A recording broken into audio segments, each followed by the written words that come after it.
Hey everybody, I'm Nick. I'm Grace, and this is our Blues Weekend SLO. This is our third class, Perpetual motion machine. It's our momentum-based class, and by the way, we're from Austin, Texas. We should say that a little more.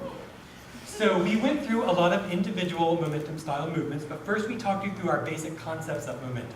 We talked about the idea of generating energy for use of momentum, using the energy throughout a movement, and then absorbing or redirecting the energy at the end of the movement, either to get rid of it so you can go back to a standard flow drag, or to use it for the next movement in line.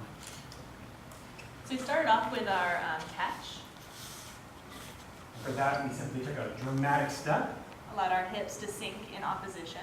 We caught at the rib cage, and then just back to neutral, back to neutral, back to neutral. And we also did catching at the hip. Let's do it in this direction too. So again, dramatic step, catching at the hip, back to neutral, hip, back to neutral, hip, back to neutral. Excellent. We also integrated pivots. Yes. So you guys remember pivots, right? And we talked about how the follow just kind of leaves the connection, and then we can come back into pivots.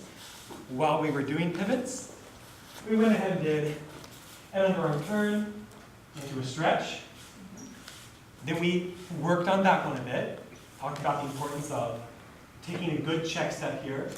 I move my torso, which makes my follower move their torso, to release from this and send my energy straight backwards and straighten up.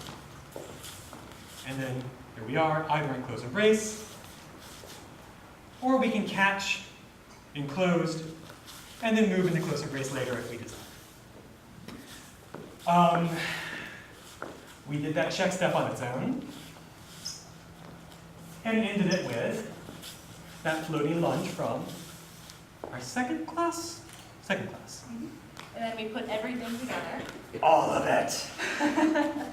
Pivot, pivot, pivot, pivot, catch, and pivot, pivot, pivot. Outside underarm turn, check step,